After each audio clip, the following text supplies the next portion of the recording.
প্রিয় শিক্ষার্থীরা, নিশ্চয়ই তোমরা সকলে ভালো আছো এবং আমিও ভালো আছি। পরম করুণাময়ের নিকট প্রার্থনা করি তোমরা সকলে সর্বদা সুস্থ থেকো এবং সুন্দরভাবে পড়াশোনা করো। তো আমার অষ্টম শ্রেণীর প্রিয় শিক্ষার্থীদের জন্য আজ আমি নিয়ে এসেছি বিজ্ঞান বিষয়ের সপ্তম অধ্যায় পৃথিবী ও মহাকর্ষ পাঠ 4 ও 5 ভর ও ওজনের মধ্যে সম্পর্ক। ইতিমধ্যেই আমার ক্লাসে যারা ছিলে তারা নিশ্চয়ই চিনে ফেলেছ। আমাদের আটরা উচ্চ বিদ্যালয় অনলাইন ক্লাসে তোমাদের সকলের জন্য ক্লাস চলছে বিভিন্ন শ্রেণীর, এবং সেই শ্রেণীভিত্তিক যে সমস্ত শিক্ষার্থীরা আছো তারা সুন্দরভাবে মনোযোগী হয়ে পাঠদান গ্রহণ করছো। তো আমি তাহলে আমাদের আজকের যে আলোচনার বিষয় পৃথিবী ও মহাকর্ষ, এই পৃথিবী ও মহাকর্ষের পাঠ 4 ও 5 আমরা আলোচনা করব ভর ও ওজন এবং ভর ও ওজনের মধ্যে সম্পর্ক। তাহলে আমার প্রিয় শিক্ষার্থীরা, আজ শুরুতেই একটা প্রশ্ন তোমাদের মাঝে আমি ছুড়ে দিব। প্রশ্নটা হলো, বাজার থেকে যখন আমরা চাউল কিনি তখন বলি যে এই চাউলের বস্তার ওজন হয়তো 50 কেজি, বা বলি যে সুমনের ওজন 60 কেজি, কিন্তু আসলে কি আমরা সঠিকভাবে বলছি? আসলে সঠিকভাবে বলছি না। আসলে আমরা বলি হলো ভর। চাউলের বস্তায় ভর থাকে, 50 কেজি ভরের চাউল থাকে, বা সুমনের দেহের ওজন, সেটাকে আমরা না বলে আমরা ভরকে বলি 60 কেজি। তো তাহলে নিশ্চয়ই বিজ্ঞানের ভাষায় ভর এবং ওজন কথাটি একই নয়। তো সে বিষয়ে আজকে আমাদের আলোচনা। ভর হলো কোনো বস্তুতে মোট পদার্থের পরিমাণ। এখন দেখো, আমার কাছে একটা ডাস্টার আছে, আমার কাছে একটা মার্কার আছে। তো এই ডাস্টারটা যে প্লাস্টিকের বিভিন্ন পদার্থ তৈরি, এবং মার্কারটাও প্লাস্টিক এবং কালি কার্বন আছে, এগুলো তৈরি। তো এই মার্কারের শরীরে মোট যে পদার্থ আছে সেই পদার্থের পরিমাণ হলো ভর। সুতরাং ভর সমান পদার্থের মোট পরিমাণ। কোনো বস্তুতে মোট পদার্থের পরিমাণই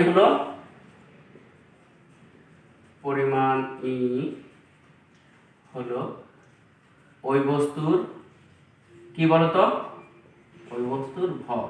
হ্যাঁ, একে এম দ্বারা প্রকাশ করা হয়।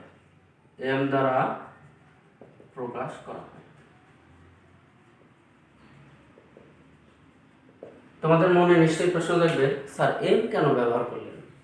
আসলে ভরের ইংরেজি হলো MASS, অর্থাৎ মাস। মাস মানে হলো ভর। সেই মাস এর এমটাকে আমরা ভরের প্রতীক হিসেবে ব্যবহার করেছি। তো ভর সম্বন্ধে আমরা নিশ্চয়ই ধারণা পেয়েছি। এখন আমাদের আর একটা কথা আসছে যে ওজন। এই ওজনটা কি জিনিস? বস্তুতে মোট পদার্থের পরিমাণকে তুমি বলেছো ভর। আমরা আমাদের এই আগের পাঠের ক্লাসে আমরা শিখেছিলাম যে দুইটি বস্তু পাশাপাশি থাকলে বস্তুদের পরস্পরকে আকর্ষণ করে, সেই আকর্ষণ বলের নাম হলো মহাকর্ষ। আর সেই দুইটা বস্তুর মধ্যে একটা যদি পৃথিবী হয় এবং ওই বস্তুকে পৃথিবী যে বল দ্বারা আকর্ষণ করে তার নাম অভিকর্ষ। তো ওইখানে আমি একটু বলেছিলাম যে অভিকর্ষ বল এক প্রকার ওজন। তো সেইখানেই আসি, পৃথিবীর কোনো বস্তুর মোট যে পদার্থ আছে সেটা তার ভর, এবং ওই ভরের বস্তুকে পৃথিবী যে বল দ্বারা আকর্ষণ করে তার কেন্দ্রের দিকে, সেটাই হলো ওই বস্তুর ওজন। অর্থাৎ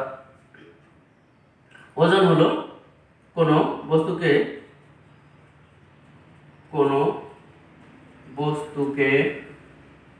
পৃথিবী যে বল দ্বারা আকর্ষণ করে তাকে ওই বস্তুর ওজন বলে। একে W অর্থাৎ ওয়েট, W দ্বারা প্রকাশ করা হয়। এর একক হলো নিউটন। মহাবিজ্ঞানী নিউটনের কথা আবার মনে পড়ে গেল। নিউটন আপেল পড়ার ঘটনাটা দিয়ে তিনি পৃথিবীর কেন্দ্রের দিকে বস্তুকে আকর্ষণ করে সেটা প্রমাণ করেছিলেন, এবং সেই ওজনের একক হলো নিউটন, একে এম দ্বারা প্রকাশ করা হয়। আর ভরকে কি দ্বারা প্রকাশ করা হয়? এম দ্বারা। ভরের একক কি? এর একক নিশ্চয়ই তোমরা জানো, ভরের একক কি? কেজি। হ্যাঁ, তাহলে এখন বুঝতে পেরেছ কোনো বস্তুকে পৃথিবী যে বল দ্বারা তার কেন্দ্রের দিকে আকর্ষণ করে ওকে বস্তুর ওজন বলে। অর্থাৎ কোনো বস্তুর ভরকে তো আকর্ষণ করে। তো ভরটা যদি এম হয় তাহলে ওজনটা কি হবে? তোমরা নিশ্চয়ই গত ক্লাসে অভিকর্ষ ত্বরণ নামে একটা বিষয় শিখেছ। সে হলো পৃথিবী যে বলে কেন্দ্রের দিকে কোনো বস্তুকে টানবে, এই বস্তুটাকে সে টানবে, এই টান বল অর্থাৎ তার বেগ নিচের দিকে যত পড়বে তার বেগ বৃদ্ধি পাবে। তাহলে এই ওজন হলো পৃথিবী কোনো বস্তুকে যে বলে আকর্ষণ করছে সেই আকর্ষণ বল। তো নিচে যত পড়বে বস্তুর বেগ তত বৃদ্ধি পাবে, সেটা হলো ত্বরণ। আর পৃথিবী কর্তৃক যে ত্বরণ হয় আকর্ষণ বলের কারণে সেটার নাম অভিকর্ষ ত্বরণ। তাহলে ওজন W ইজ ইকুয়াল ভর গুণ অভিকর্ষ ত্বরণ। সুতরাং W সমান ভর হলো M। মনে পড়ে নাকি গত ক্লাসে আমি অভিকর্ষ ত্বরণকে কি দ্বারা প্রকাশ করেছিলাম? হ্যাঁ, অভিকর্ষ ত্বরণকে G দ্বারা প্রকাশ করেছিলাম। তাহলে ওজন সমান পেয়ে গেছো mg, W সমান mg। তো আমার শিক্ষার্থীরা নিশ্চয়ই এখন তোমরা পৃথিবীতে অবস্থিত যে কোনো বস্তুর ভর পরিমাপ করতে পারলে তার ওজনটা সহজেই পরিমাপ করতে পারবে। তোমরা খুব ভালো করেই জানো কোনো বস্তুর ভর পরিমাপ করার জন্য বাজারে যে দাঁড়িপাল্লা পাওয়া যায় সেটাতে বস্তুর ভর পরিমাপ করা হয়। কিন্তু ওজন পরিমাপ করবে কিভাবে? নিশ্চয়ই মাথায় প্রশ্ন এসেছে। তো ওজন পরিমাপ করার জন্য আমাদের আরেকটি যন্ত্র রয়েছে, সেই যন্ত্রের নাম হলো স্প্রিং নিক্তি। আমি তোমাদের সৌজন্যে সেটা দেখিয়েও দিচ্ছি, এদিকে তাকিয়ে দেখো। এইটা হলো স্প্রিং নিক্তি। এখানে দাগাঙ্কিত আছে, এক পাশে রয়েছে গ্রামস আর এক পাশে রয়েছে নিউটনস। তো আমরা নিউটন হলো SI একক, ইন্টারন্যাশনাল সিস্টেম অফ ইউনিট, অর্থাৎ এককের আন্তর্জাতিক পদ্ধতি। তো এই SI এককে ওজনের একক নিউটন আর ভরের একক কেজি। তাহলে নিউটন পরিমাপ করার জন্য আমাদের এই স্প্রিং নীতিটা ব্যবহার করা হবে। আমার প্রিয় শিক্ষার্থীরা, তোমরা এখানে দেখতে পাচ্ছ এখানে গ্রামস দেওয়া আছে, এখানে নিউটনস দেওয়া আছে। অর্থাৎ এই পাশে যে দাগে যে মানটা দেওয়া আছে সেই মান অনুযায়ী তার নিউটন কত হয় তা এখানে দেখো দেওয়া আছে। তো আমি তোমাদের সৌজন্যে একটু দেখাচ্ছি। এখানে একটা টেপ টেনিস বল রয়েছে, এই বলটাকে আমি এর সঙ্গে ঝুলিয়ে দেবো। তো এখানে দেখো প্রথমে দাগটা একদম দেখো শূন্যতে দেওয়া আছে, একটা কাটা আছে যে এখানে, এই কাটাটা শূন্যতে আছে।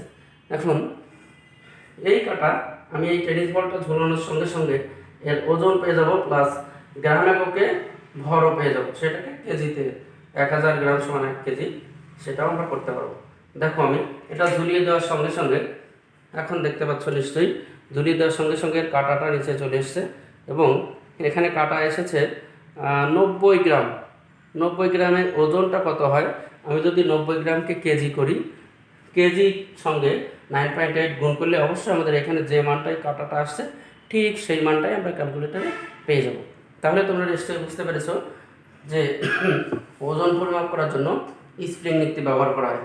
তুমি যদি বলো স্যার আমি এই স্কেলটার ওজন নির্ণয় করব, তাহলে আমরা এই টেনিস বলটাকে এখান থেকে বের করে আমরা খুব সহজেই যদি এটাকে ধরে এখানে স্কেলটা লাগিয়ে দিই তাহলে এর ওজন আমরা খুব সহজেই বের করতে পারবো।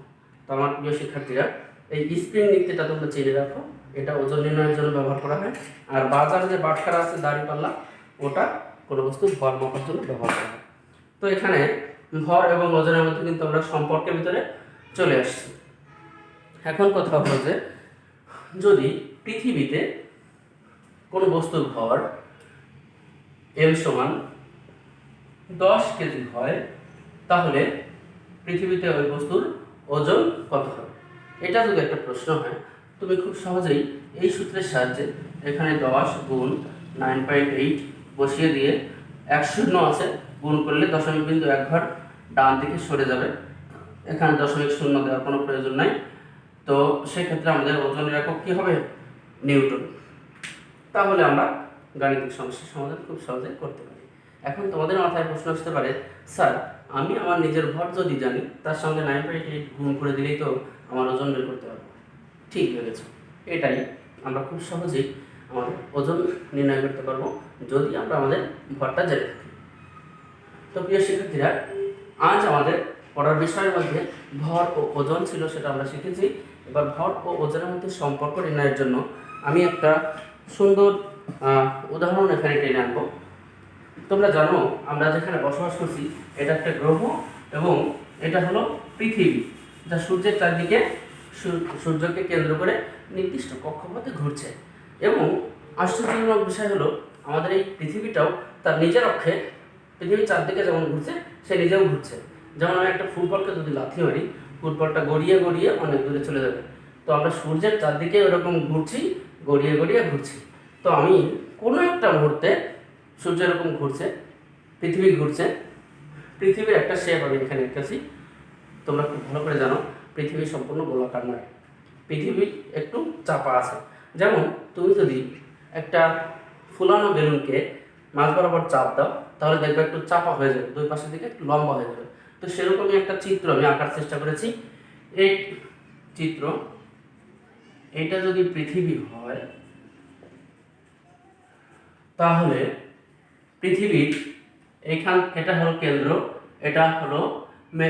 এটা বিষুবীয় অঞ্চল, এটার নাম বিষুবীয় অঞ্চল, এটার নাম হলো মেরু অঞ্চল।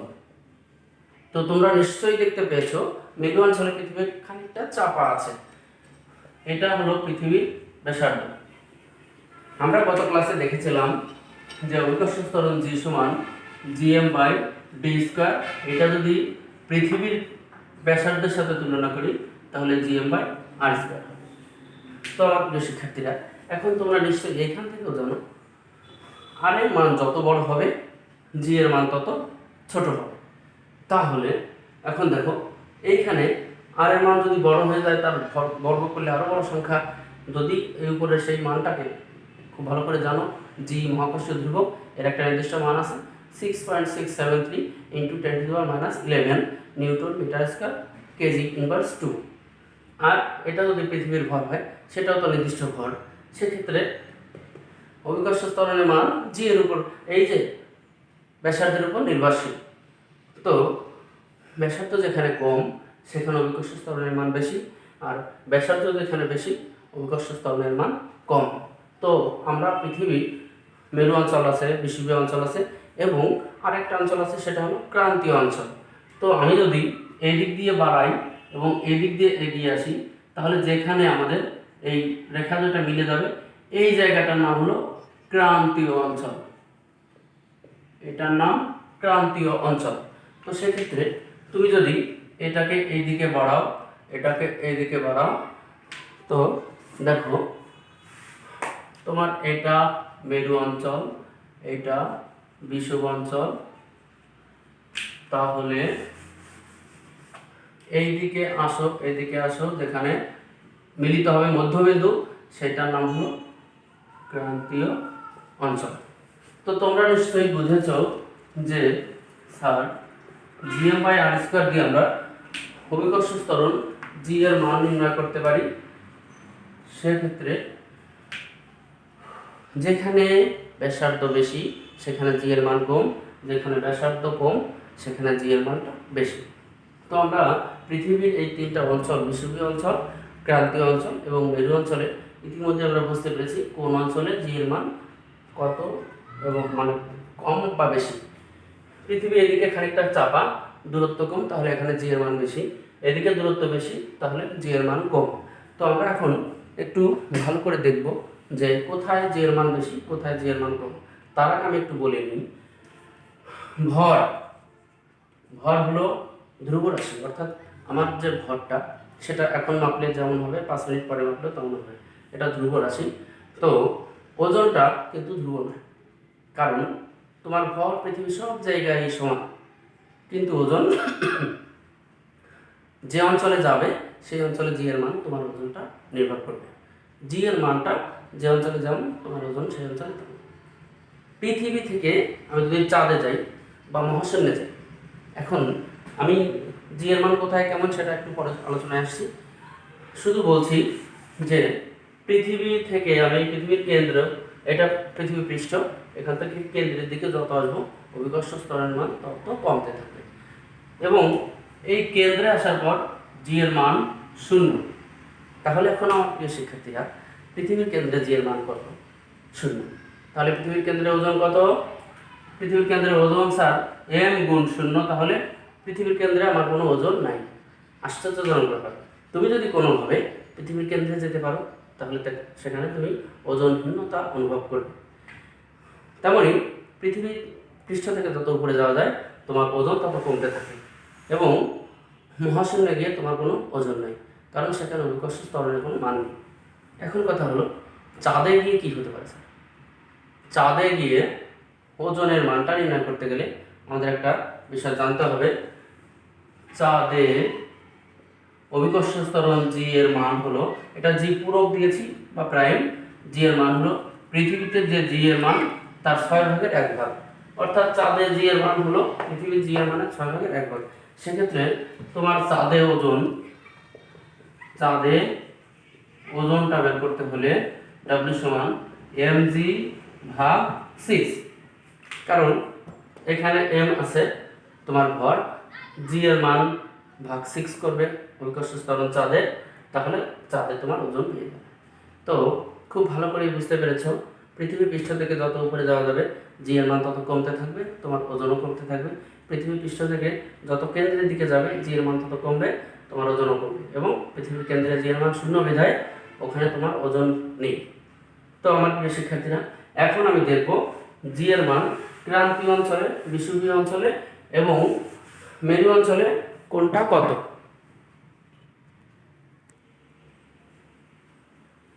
দেখো আমার প্রিয় শিক্ষার্থীরা, বিষুবীয় অঞ্চলে, মেরু অঞ্চলে এবং ক্রান্তীয় অঞ্চলে জি এর মান যথাক্রমে মেরুতে 9.83 মিটার পার সেকেন্ড স্কোয়ার, বিষুব অঞ্চলে 9.78, আর ক্রান্তীয় অঞ্চলে 9.79। তাহলে এখানে দেখো মেরু অঞ্চলে দূরত্ব যত কম আছে তার জি এর মান সেই জন্য সবচেয়ে বেশি, আর বিষুবীয় অঞ্চলে দূরত্ব বেশি বলে জি এর মান কম। ক্রান্তীয় অঞ্চল মেরু এবং বিষুবীয় অঞ্চলের মাঝামাঝি অবস্থান হয়, তার দূরত্ব বিষুব অঞ্চলের চেয়ে একটু কম, মেরু অঞ্চলের চেয়ে একটু বেশি বলে মানটাও দুজনের মাঝামাঝি। তাহলে নিশ্চয়ই তোমরা সকলে বুঝতে পেরেছো যে আমরা যদি পৃথিবীর যে অঞ্চলে যাব সেই অঞ্চলে জি এর মান যা, তার সঙ্গে আমার নিজস্ব ভর গুণ করে আমি আমার ওজন বের করতে পারবো। তাহলে ওজন কিন্তু পৃথিবীর সব জায়গায় সমান নয়, এটা নিশ্চয়ই মনে রাখবে। তো আমার প্রিয় শিক্ষার্থীরা, তাহলে যদি কেউ কখনো প্রশ্ন করে যে তোমার ওজন পৃথিবীর বিভিন্ন স্থানে বিভিন্ন হয় কেন, তাহলে নিশ্চয়ই এখন তোমরা উত্তর করতে পারবে। আমি এখন যদি বলি যে 1 কেজি ভরের বস্তুকে মেরু অঞ্চলে নিয়ে যাবে তাহলে তার ওজন কত হবে? দেখো 1 কেজি ভরের বস্তুকে মেরু অঞ্চলে নিয়ে গেলে তার ওজন হবে, এর সঙ্গে কত গুণ করবে? এটা জি, এর সঙ্গে 1 গুণ করবে ভর, তাহলে তার ওজন হবে 9.83 নিউটন। সেই হিসেবে তুমি যে কোনো জায়গায় নিয়ে গেলেও তার মানটা বের করতে পারবে। তাহলে আমার প্রিয় শিক্ষার্থীরা, নিশ্চয়ই তোমরা এখান থেকে ভর ও ওজনের মধ্যে সম্পর্ক বুঝতে পেরেছো। আমাদের পাঠের আজকে যে আলোচনা ছিল আমরা ইতিমধ্যে সেই আলোচনাগুলো শেষ করতে পেরেছি। তোমরা নিশ্চয়ই বাড়িতে বসে সুন্দরভাবে এগুলো করতে পারবে, এবং যে কোনো ভরের বস্তুকে তোমরা তার ওজন নির্ণয় করতে পারবে। তবে আমার ভর সব জায়গায় সমান হলেও আমার ওজন ভিন্নতা হবে, এইটা একটা সমস্যার কারণ হয়ে দাঁড়ায় যে আমি বস্তুকে মেপে এক জায়গা থেকে আরেক দেশে যদি পাঠাই তাহলে তার ওজন নির্ণয়ের ক্ষেত্রে সমস্যা হতে পারে। আর এই কারণে পৃথিবীর সব বিজ্ঞানীরা একটা সমাধানে এসেছেন এবং তারা বলেছেন যে জি এর মান হবে 9.81 বা 9.8 মিটার পার সেকেন্ড স্কোয়ার। এটা হলো আদর্শ মান, এটা হলো আদর্শ মান, এবং এই মান অনুযায়ী আমরা পৃথিবীর যে কোনো জায়গায় যে মান এটা ধরে আমাদের কাজ করতে হবে। এটা হলো ইন্টারন্যাশনাল সিস্টেম অফ ইউনিট, অর্থাৎ এসআই এককে আমাদের এই মানটা ধরে নেওয়া হয়েছে যাতে হিসাবের সুবিধা হয়। তো নিশ্চয়ই আজকের পাঠটা তোমরা খুব ভালোভাবে বুঝতে পেরেছো। আগামী দিনের জন্য আরও ভালো কিছু নিয়ে তোমাদের সামনে যাতে হাজির হতে পারি সে প্রার্থনা করো। সৃষ্টিকর্তার নিকট আমিও তোমাদের জন্য প্রার্থনা করি তোমরা সকলে সুস্থ থেকো, ভালো থেকো এবং সুন্দরভাবে পড়াশোনা করো। আবারও বলছি, তোমরা সবসময় সৎ নির্ভীক থাকবে যাতে দেশ তোমাদের দ্বারা উপকৃত হতে পারে। তোমাদের সুস্বাস্থ্য এবং সাফল্য কামনায় আজকের মতো এখানে শেষ করছি। ধন্যবাদ সবাইকে।